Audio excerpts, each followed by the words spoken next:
ప్రాజెక్టును అదేవిధంగా ఇటు ముఖ్యమంత్రి రేవంత్ రెడ్డితో పాటు ఇటు మంత్రులు ఎమ్మెల్యేలు వీళ్ళందరూ కూడా వెళ్ళారు. మనం చూస్తున్నాం అక్కడ విజువల్స్. అక్కడ వెళ్ళి ప్రతి పిల్లర్ను వాళ్ళు పరిశీలిస్తున్నారు. ఎక్కడ ఎక్కడ పగుళ్ళు వచ్చాయి ఏంటనేది. అయితే ముఖ్యంగా 21 పిల్లర్ దగ్గర భారీ పగుళ్ళు కనబడ్డాయి. ఆ యొక్క పిల్లర్ని అక్కడ ఉన్న మంత్రులు కావచ్చు, అదేవిధంగా ముఖ్యమంత్రి రేవంత్ రెడ్డి అంతా కూడా పరిశీలిస్తున్నారు. సో ఎందుకు ఈ పరిస్థితి వచ్చింది ఇప్పటి వరకు కేవలము ప్రచారం అంటే ఇక్కడ మాట్లాడారు. అంటే ఇక్కడ పగుళ్ళు ఉన్నాయి, అదేవిధంగా డ్యామేజ్ ఉందని చెప్పేసి అనుకున్నాం, కానీ ఈ స్థాయిలో ఉంటుందని చెప్పేసి అనుకోలేదని చెప్పేసి ఇప్పుడు అక్కడ ఉన్న మంత్రులు చెప్తూ ఉన్నారు. ప్రతి పిల్లర్ దగ్గర ఏదో ఒక దగ్గర ఉంది, కానీ మేజర్ గా 4 పిల్లర్స్ అయితే డ్యామేజ్ అయ్యాయి. అయితే ముఖ్యంగా ఈ ప్రాజెక్టును గత ప్రభుత్వం ఎంతో ప్రతిష్టాత్మకంగా తీసుకొని నిర్మించింది. ఇది అంటే దేశంలోనే ఒక నెంబర్ 1 ప్రాజెక్ట్ అవుతుంది. కాళేశ్వరం, అదేవిధంగా గుంటకాయ లాంటిది మేడిగడ్డ అని చెప్పేసి చెప్పినప్పటికీ ఈ రోజు ఈ పరిస్థితి చూస్తే ఇంత దారుణంగా ఉందా అనేది ఈరోజు అక్కడ ఉన్న మంత్రులు కావచ్చు, ముఖ్యమంత్రి అదే చెప్తున్నారు. ప్రజాధనం అంతా కూడా వృధా అయింది. ఎందుకంటే ఇది 2016లో మేలో ఈ యొక్క ప్రాజెక్టు శంకుస్థాపన చేశారు ఆనాడు కేసీఆర్.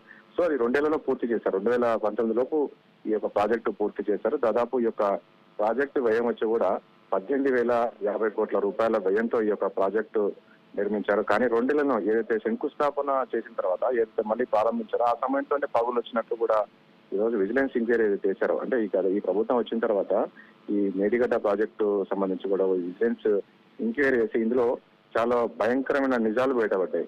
ఈ ప్రాజెక్ట్ అంతా కూడా ఎల్ఎన్టీకి అప్పచెప్పాల్సింది పోయి కేవలం 6-7 పిల్లర్ ఏదైతుందో ఈ 2 సబ్ కాంట్రాక్ట్ ఇవ్వడము, ఇప్పుడు అక్కడే ఈ పిల్లలకు ఉండడం. సో ఎందుకు ఇవ్వాల్సిన పరిస్థితి వచ్చింది? నిబంధనలకు విరుద్ధంగా ఎందుకు ఆల్రెడీ ఎల్ఎన్టీ చేస్తున్నప్పటికీ సబ్ కాంట్రాక్ట్ పరిస్థితి ఎందుకు వచ్చింది అనే దానిపైన ఈ రోజు లేవనెత్తిందో దీనిపైన పూర్తి నివేదిక కూడా విజిలెన్స్ ఎంక్వైరీ ఇవన్నీ కూడా పరిశీలిస్తున్నారు. ఈ ప్రాజెక్టు సామర్థ్యం కూడా దాదాపు 16 టీఎంసీ నీళ్లు నిల్వ ఉంచుకోవచ్చు ఈ ప్రాజెక్ట్ లో. సో ఈ రోజు ఈ ప్రాజెక్టు సంబంధించి పగులు ఏదైతే పగిలిందో టోటల్ నీటిని అంతా కూడా కిందికి తోడేస్తే దానికి ఈ రోజు మరి ఎలా చేస్తారు ఏంటి అనే దానిపైన కూడా ప్రస్తుతం ఇక్కడ మంత్రులు కావచ్చు, అదేవిధంగా ముఖ్యమంత్రి అందరూ కూడా చూస్తూ ఉన్నారు. ఎందుకు వచ్చింది, సబ్ కాంట్రాక్ట్ ఎవరు ఇచ్చారు ఏంటి అనే దానిపైన మరి ఏం జరుగుతుందో చూడాల్సి ఉంటుంది. మొత్తానికైతే ప్రతి పిల్లలైతే వీళ్ళు పరిశీలిస్తున్నారు. దీనిపైన మరి కాసేపట్లో ఒక ప్రెస్ మీట్ కూడా పెట్టబోతున్నారు ముఖ్యమంత్రి.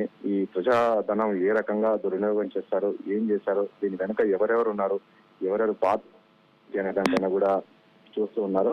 ముఖ్యంగా ఈ 6-7 పిల్లర్ ఏదైతుందో ఆ పిల్లర్ సంబంధించి సబ్ కాంట్రాక్ట్ ఎందుకు ఇచ్చారు, ఎందుకు ఇవ్వాల్సిన పరిస్థితి వచ్చింది, ఎందుకంటే ఇదంతా కూడా ఎలాంటి పూర్తి చేయాల్సిన ప్రాజెక్టు.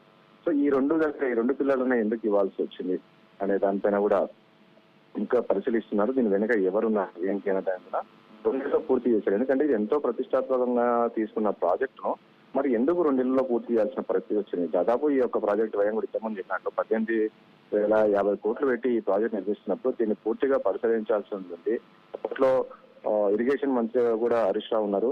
తర్వాత కేసీఆర్, హరీష్ రావు ఇద్దరే ఈ ప్రాజెక్టులకు సంబంధించిన పూర్తిగా అక్కడ నుండి చూసుకోవడం జరిగింది. దానికి సంబంధించిన పూర్తి వివరాలను వాళ్ళు చూస్తున్నారు. కాబట్టి మరి ఎందుకు ఈ పరిస్థితి వచ్చింది, దీని వెనక ఎవరున్నారంటే కూడా చూస్తున్నారు. మరి మొత్తానికైతే ఈ రోజు రాష్ట్ర ప్రజలంతా కూడా ఇటువైపు చూస్తున్నారు. అంటే నిజంగా ఆ స్థాయిగా అవినీతి జరిగిందా, ఎందుకు పగుళ్ళు వచ్చింది? ఇప్పుడు మనం ఒక ఇల్లు కట్టినా కూడా దాదాపు ఒక 10 ఏళ్ల తర్వాత కాస్త అక్కడ ఇక్కడ క్రాక్స్ వస్తుంది. అలాంటి ఇన్ని వేల కోట్లు పెట్టి ఈ రోజు తెలంగాణకు ఒక ప్రతిష్టాత్మకమైన ప్రాజెక్ట్ అని చెప్పుకున్నప్పటికీ 2 ఏళ్లకి ఎందుకు పగుళ్ళు వచ్చాయి, ఎక్కడ నాణ్యత లోపం ఉంది, వెనక ఎవరున్నారు ఏంటి అనే దానిపైన అయితే ప్రస్తుతానికి మంత్రులు కావచ్చు అక్కడ ఉన్న వాళ్ళంతా నివ్వెరపోయారు. ఏంటి పైగా ఇట్లా ఉంది, మరి ఇంత నిర్లక్ష్యం ఎందుకు కట్టాల్సి వచ్చింది, దీని వెనక ఎవరున్నారు ఏంటి అనే దాన్ని కూడా చూస్తున్నారు. మరి చూడాల్సి ఉంటుంది ఏం చేయాల్సి ఉంటుంది ఏంటి, మరి దీనిపైన ముఖ్యమంత్రి ఎలాంటి నిర్ణయం తీసుకోబోతున్నారు ఏంటి, దీనిపైన రాజీనామా ఎవరు చేయబోతున్నారు, మరి దీన్ని మళ్ళీ ఏ రకంగా చేయాలి, దీన్ని సరి చేయాలి అనే దానిపైన కూడా చూస్తూ ఉన్నారు. మొత్తానికి దీనికి సంబంధించి పొట్టపోటీ మనం చూడొచ్చు. మరి కాసేపటి కేసీఆర్ కూడా ఒక సభ పెట్టాడు ఇక్కడ నల్గొండలో. ఏంటి కృష్ణా ప్రాజెక్టులను అధికారం ఉన్నప్పుడు ఇవ్వలేదు. సో చెప్తున్నారు ఈ ప్రభుత్వం ఈ రకంగా. సో ఈ రోజు మళ్ళీ ముఖ్యమంత్రి అధ్యక్షతన మంత్రులు, ఎమ్మెల్యే బృందాలు ఈ మేడిగడ్డను పరిశీలిస్తున్నారు.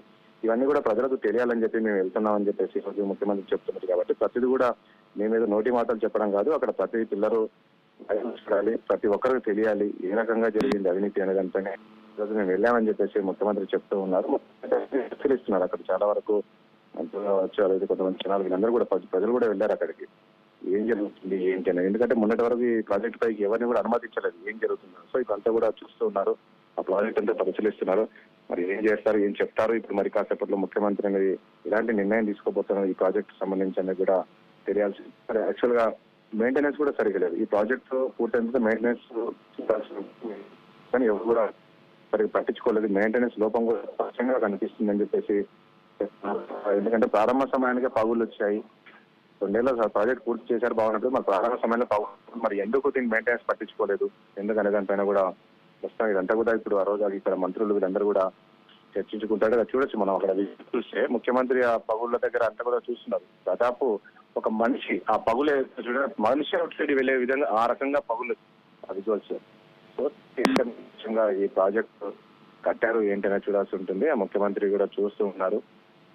మరి ఏం జరగబోతుంది ఏంటి, మరి కాసేపట్ల ముఖ్యమంత్రి దీనికి సంబంధించి ఒక ప్రెస్ మీట్ పెట్టి ఈ బాధ్యులపై చర్యలు తీసుకునే అవకాశం కనబడుతుంది. ఎవరు ఉంటారని కూడా చూడాల్సి